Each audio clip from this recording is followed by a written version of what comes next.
Ideas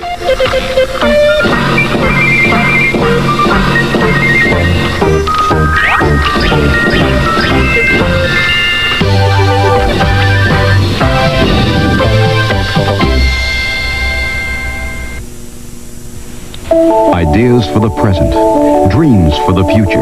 Your imagination holds the key. Walt Disney once said, the era we live in is a dream come true. But there are still plenty of avenues to explore. The Disney Channel invites you to join us now and imagine.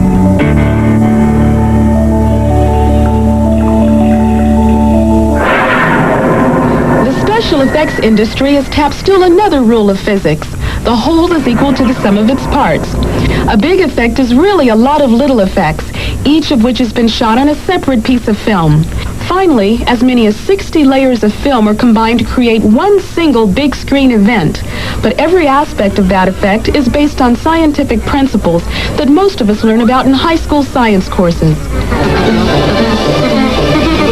One basic principle underlying it all is called the persistence of vision, a natural phenomenon which causes an image to remain on our retina for about a 20th of a second until another image replaces it. This biological fact is what makes possible the illusion of motion. We're working in a medium where we're breaking movement down into one frame at a time. And every frame, you have to take the model and move it. And not just one part of it, but the complete model. It's called stop-motion photography, pioneered years ago by veteran animator Ray Harryhausen. Stop-motion is one of the basic building blocks of modern movie effects. It involves photographing an object one frame at a time. Between shots, the animator makes tiny changes in the position of the subject. When these series of changes are projected at normal film speed, the object seems to be moving all on its own. Here's how Ray Harryhausen made the Medusa move in Clash of the Titans. Every frame of film, you have to move the snakes just fractionally, sometimes a millimeter. That's before you even move the head. And of course, then you start to move the head. You have to move the shoulders. And then you take one frame. Then you go back again. And you start moving the snake again and again. And you repeat this about 150, 200 times, and you finally have a scene.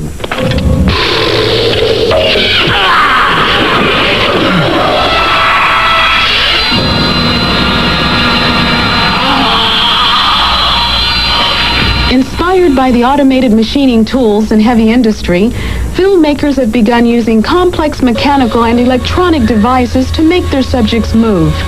This saves valuable time and results in more control over the finished effect. These systems create motion control photography. Here, the cameras also get into the act, moving around the object they're filming. This electronically controlled system has the capability to repeat camera moves over and over by recording them on computer memory. Motion control is important in the shooting of a special effects shot because you have to lay more than one image on the same piece of film. If you do that, you have to be able to repeat the move of the model, the camera, and the film plane exactly over and over again.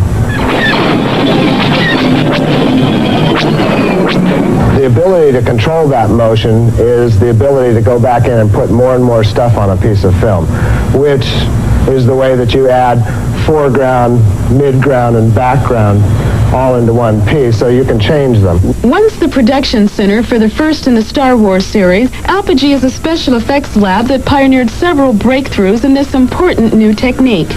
Veteran camera designer Don Trumbull explains how it works. We can joystick a move into place and record that move. Then they return to the beginning and push a button, and the whole thing takes place at once because it's all been put into memory.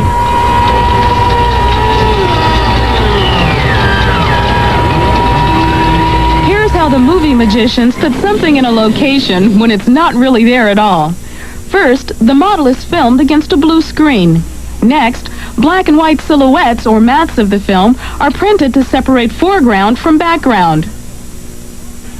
Finally, the film of the model is superimposed over the background film, and we find it in a place where it's never been before.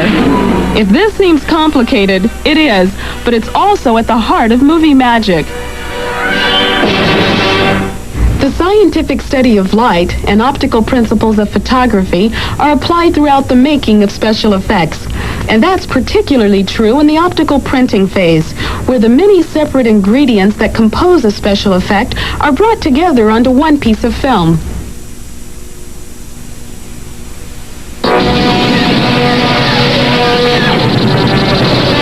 Bruce Nicholson is Industrial Light and Magic's optical supervisor. He oversaw many of the visual effects in The Empire Strikes Back and helped construct the computer-controlled optical printer that made it all possible. He's just the right person to ask about the principle of composite photography, which is very much like a double exposure inside your camera. A composite photograph is essentially more than one photograph combined into what we would call a composite. In most special effects, you have a composite shot. All the photographic elements are shot separately and then combined in optical printing. So it's absolutely essential to most special effects shots. This is the machine that makes it possible for us to travel across the galaxy and survive incredible space battles in the comfort of our theater seats. It's called the optical printer. Now let's look at how all the individual elements in a typical space sequence are combined in the optical printer. In the asteroid sequence, some of the shots, we have a cockpit foreground, which was photographed in England against a blue backing. We then had the asteroids themselves, many of which were individually photographed. The action had to be correct for each one so that they bore the proper relationship to each other. Then we had the spaceships, which were also individually photographed. And then we had to go through a matting process like I'm describing to combine all these things together. And again, through the blue screen process, you can combine as many elements as you want. In the asteroid sequence, we had as many as perhaps 25 separately photographed elements which were combined into the final composite. A starship exploding in the interstellar void. Even though it started out as a miniature model, once it's been combined with 25 other layers of celluloid, it becomes part of a reality that's never been seen before.